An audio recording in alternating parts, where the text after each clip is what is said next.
Bonjour à tous, bienvenue dans cette édition Pays de la Loire. On commence avec la colère des blouses blanches.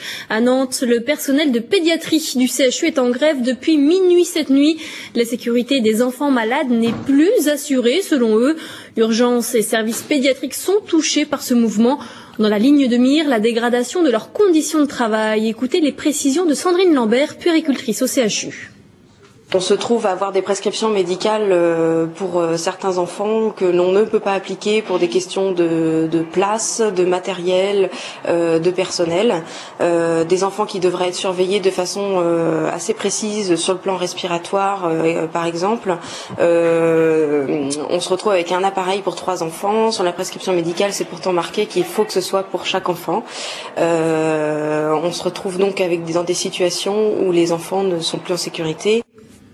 3 heures de retard pour les passagers du TGV Nantes-Paris ce matin. Leur train a heurté un cheval à Ingrandes-sur-Loire dans le Maine-et-Loire. Ils ont dû retourner à Nantes pour prendre un autre TGV. Le trafic sur cette ligne a repris, mais attention, des retards jusqu'à plus de 2 heures sont prévus. On s'intéresse maintenant au combat d'une famille bosniaque installée à Angers, un combat judiciaire contre les crimes de guerre perpétrés dans leur pays.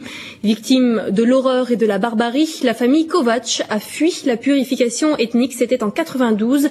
Elle veut aujourd'hui que ses bourreaux soient jugés, mais la procédure est complexe. Explication d'Éric Aubron et Gwenaël Rillet. Mirnes Kovac n'avait que 6 ans lorsqu'il a fui la Bosnie. Mais il se souvient avec précision de ce 17 avril 1992, le jour où des miliciens serbes sont arrivés dans son village et se sont acharnés sur sa famille.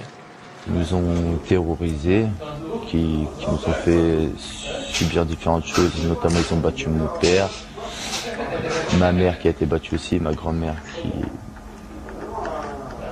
qui a été égorgée, quoi. Moi et ma sœur qui avons été blessés.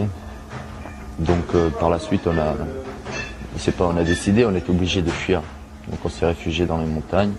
Mirnes et ses proches ont reconstruit leur vie à Angers. Depuis 3 ans, ils veulent obtenir un procès et se confronter à 4 anciens dirigeants serbes, dont Radovan Karadzic arrêté l'an dernier.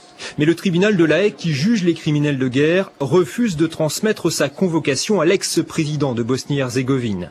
L'avocat angevin des Kovac en appelle aujourd'hui le TGI de Paris pour faire plier la juridiction internationale, une première.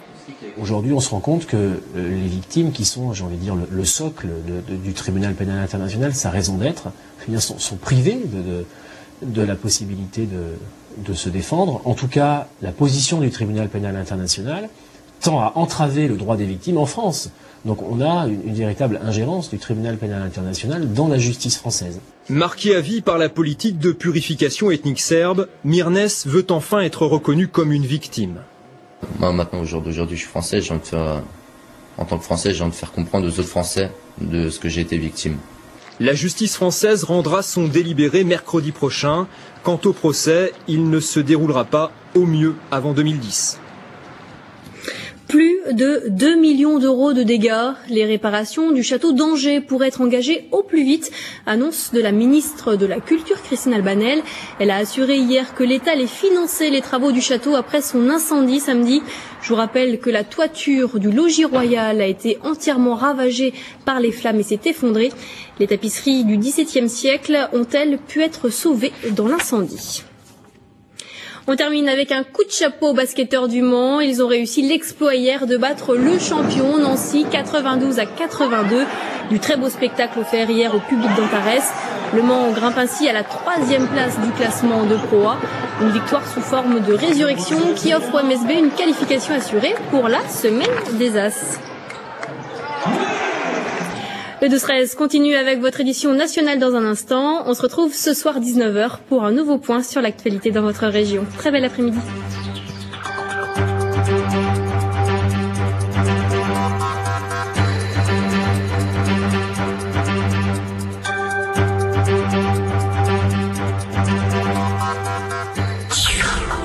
La vie d'ici ce samedi. Avec Roger